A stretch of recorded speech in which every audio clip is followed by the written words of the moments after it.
نوری نەمر.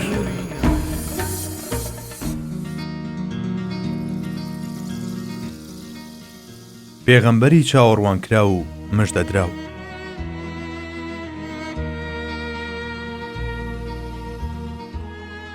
دوعای ئیبراهیم عەلەیهی السەلام و مژدەی ئیسا عەلەیهی السەلام. ڕۆژێکیان یەکێک لە هاوڵە بەڕێزەکان عەرزی پێغەمبەری خوای کرد: یا ڕەسوول ئەڵڵا، هەندێک باسی خۆت دەکەیت؟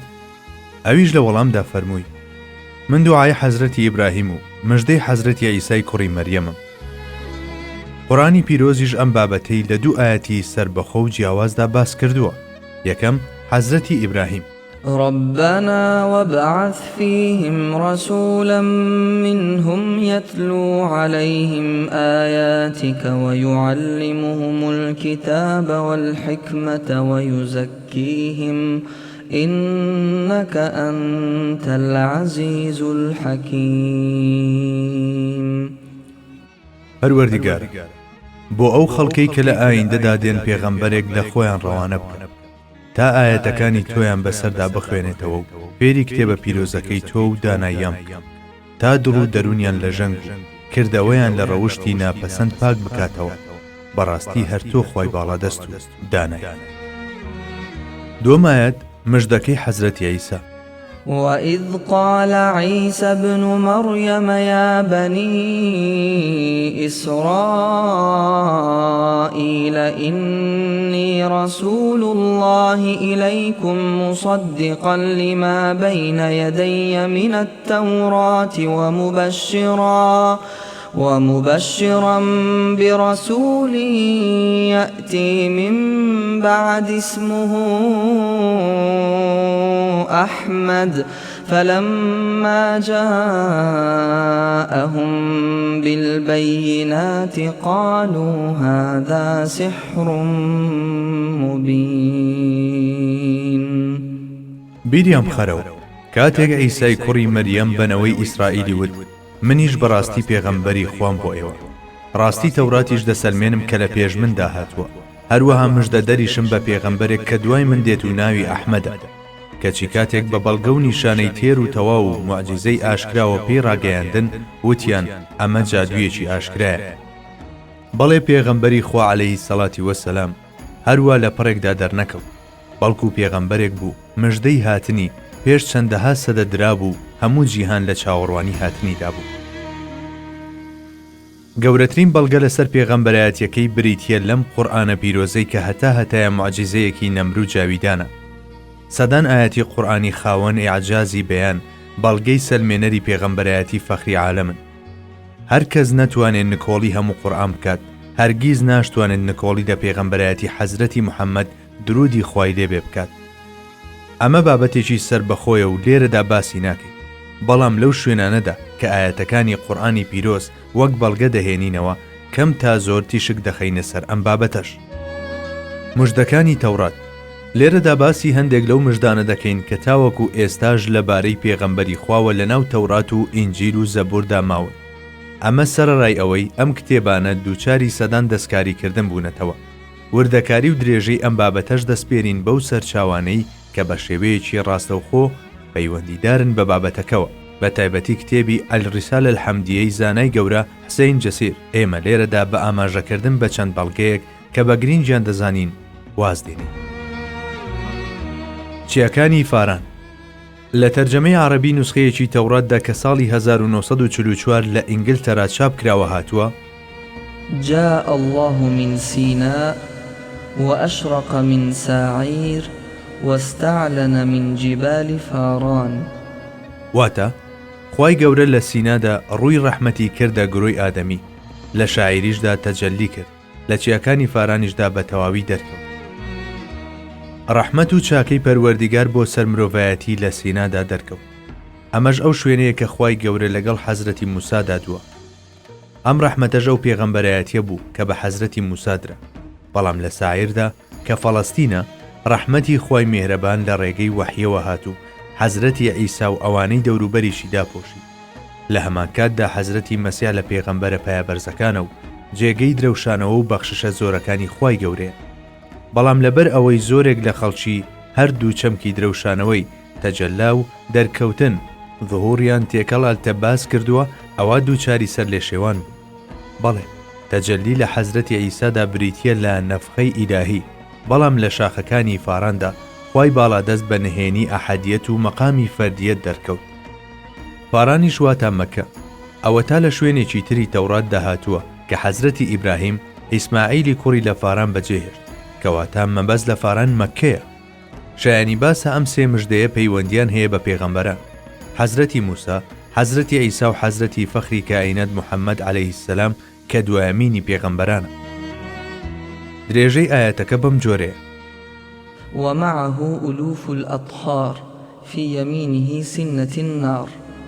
واتە هەزاران یاوەری پاک و گەوهەر ئاسایی لەگەڵدایە، لە دەستی ڕاستیشیدا تەورێکی دووسەرەی ئاگرینی پێ.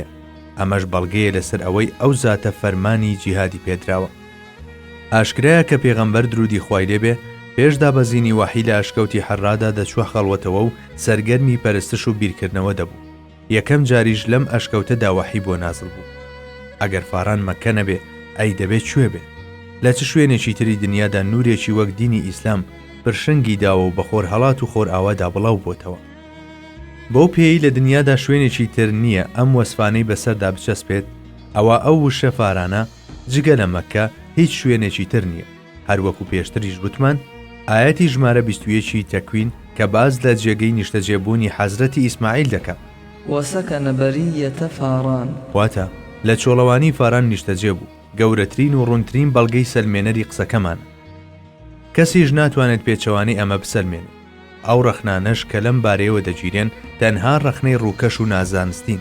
اینجا کۆتایی ئاەتەکە کە ئاماژە بە هاوڵە بەڕێزەکانی دەکات و بەوەش کە ڕاستپێرداون بە جیهادکردن لە پێناوی خوادا هیچ کەلێنێک بۆ گومان و دوودڵی ناهێڵێتەوە کە مەبەستی حەزرەتی محەممەدە درودی خوای لێ.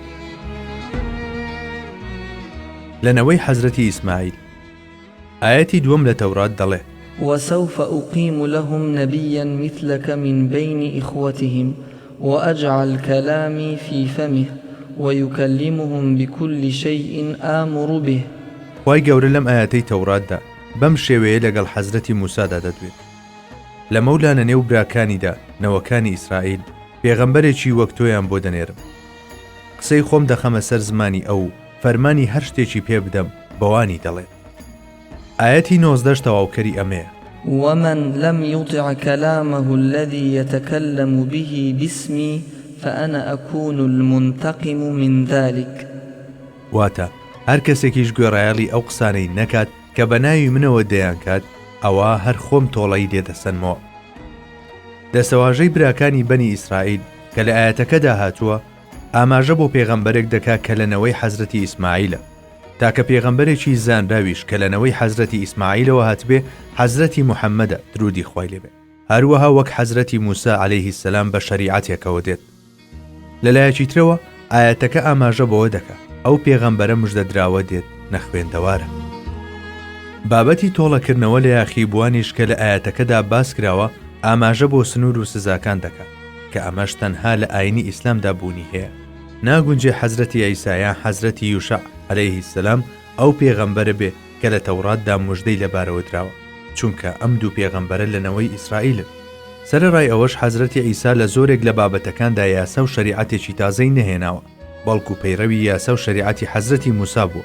ئەوەش کە حەزرەتی یوشع لە حەزرەتی موسا ناچێت هەروەک ڕۆژی ڕووناک نمایانە، چونکە حەزرەتی یوشع خاوەن شەریعەتێکی نوێ نەبووە. سەرەڕای ئەوەی کە ئەم ئاەتەی قورئانی پیرۆز دەفەرموێ: إنا أرسلنا إليكم رسولا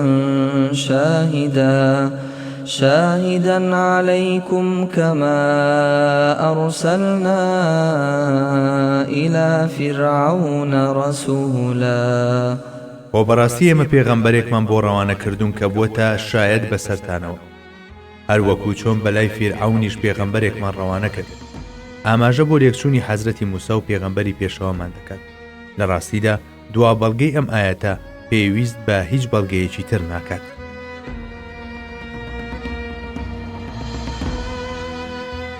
تایبەتمەندیەکانی تری: عەبدوڵای کوڕی عەمری کوڕی عاس و عەبدوڵای کوڕی سەلام و کەعبی ئەحبار ڕەزای خۆیان لێبێ ناوبانجیان بەوە دەرکردبوو کە شارەزاترین و زاناترینی ئەو سەردەمە بوون لە کتێبە کۆنەکاندا.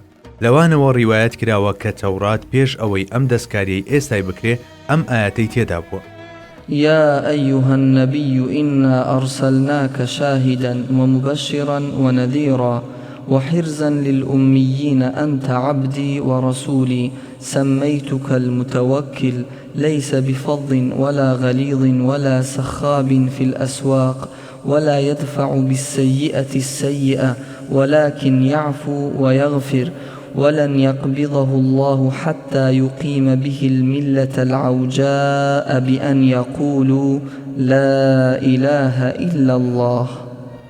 واتە ئەی پێغەمبەر، ئێمە تۆمان ناردووە بە ئەرچی شاهێدی و مژدەدان و ترساندن و قەڵا و پارێزەر بۆ نەخوێندەواران.